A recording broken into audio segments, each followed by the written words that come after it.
Okay, here we've got a small, apparently English Gunade, bronze, the Swivel Gunade with trunnions.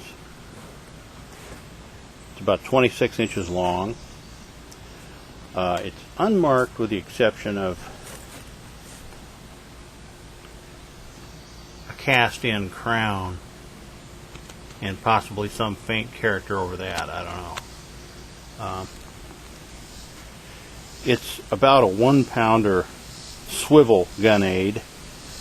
The flintlock you see was put here just to show what kind of a lock was originally probably used with it.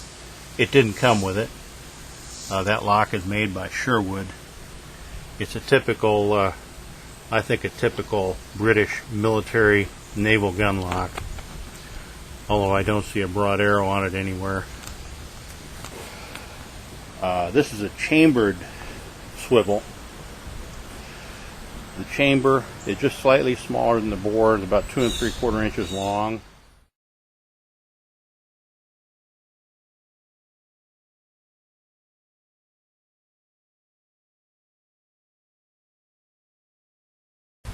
Got a rounded rear end on it.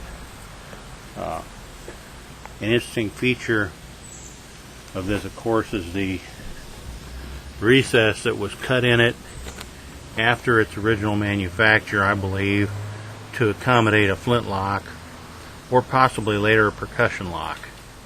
I think the deeper recess at the rear was cut to accommodate the lanyard, which probably came out sort of at the rear below the firing lock.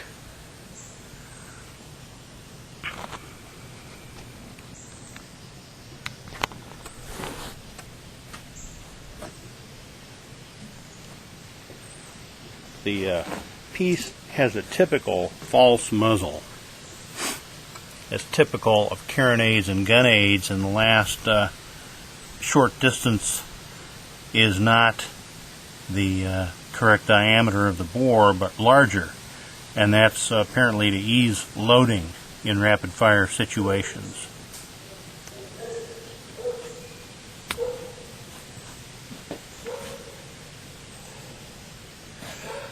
We know this piece was swivel mounted because there are dents underneath that we'll look at in a minute that were caused by being mounted on a swivel.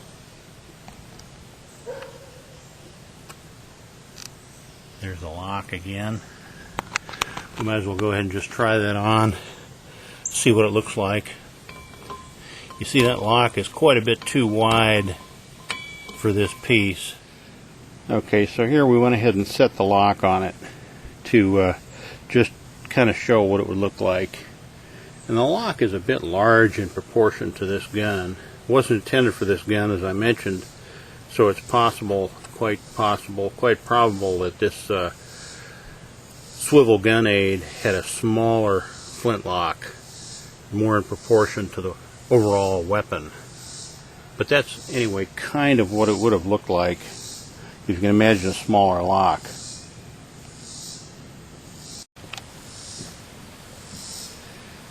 Here it is again, shown with that oversized but correct type of lock placed on it just for the picture.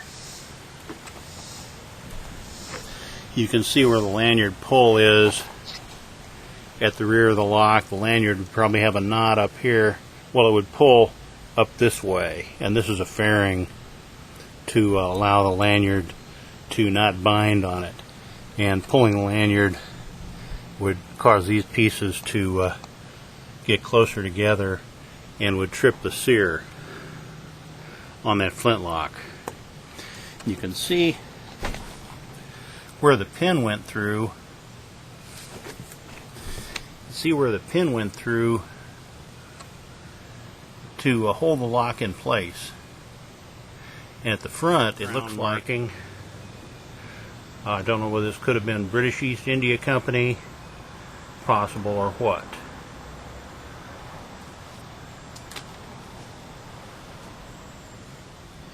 Anyway, there's our lock slot, which is about 8/10 of an inch wide and about an average of 1/4 inch deep. You can see the recess again for the lanyard pull through at the bottom. I think that's what it's for. And you can see the slot in the hole to allow a bolt to go through, or a toggle pin to hold the lock on. And there's a broken off screw or pin at the front end, maybe part of a captive screw that held the front end of the lock down. Again, there's the crown marking, which we're curious about. Very well made piece. It weighs 130 pounds. Fairly hefty for a small guy. It's a 1-pounder, 2 1/8 inch bore. About 1 3/4 inch chamber diameter. Again, there's your false muzzle. Looks like it had red paint on it at one time. I wonder who used red paint for their swivels. But swivel Gunade is kind of scarce. I've never before seen one, so here is one. Nice little molding on the Cascabel, which we call a breeching loop. Cute little one, about 8/10 of an inch wide. Again, the lock slot. Low line trunnions. Typical Gunade type muzzle. A Gunade is same as a carronade exactly, except it has trunnions, and a true carronade doesn't have trunnions. So here you go. And Gunades come with either low line trunnions like this or center line trunnions. Many of them have.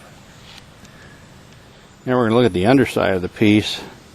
Like I said, I know it was swivel mounted, and you can tell that because of where the swivel mounting banged into it. Swivel mountings would be wrought iron for this period. The piece probably dates circa 1800.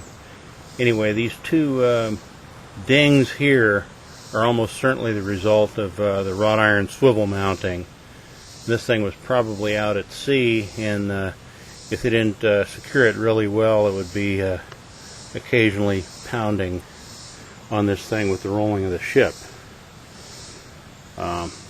Also, it would probably pound pretty hard on the this part of the mounting when it was fired, especially because of the low-line trunnions. They cause that type of reaction. Anyway, there's the underside. Complete underside of the weapon here.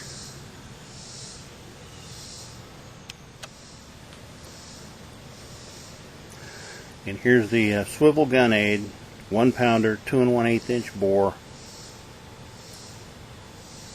26 inches overall, about 130 pounds, with provision for flintlock or percussion lock, as the case may be.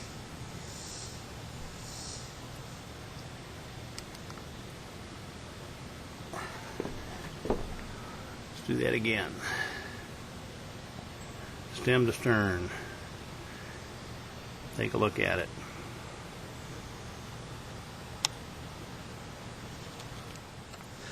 Here's the piece in a little bit more of a profile view.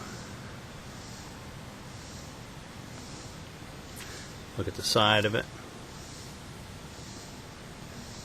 Again.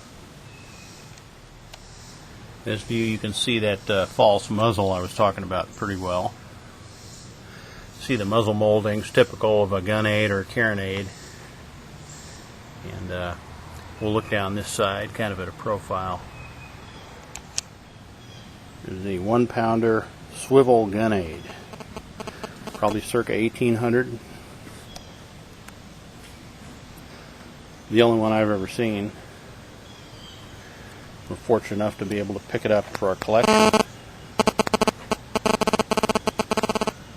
And here we're kind of documenting it for researchers and Canon fans and whoever.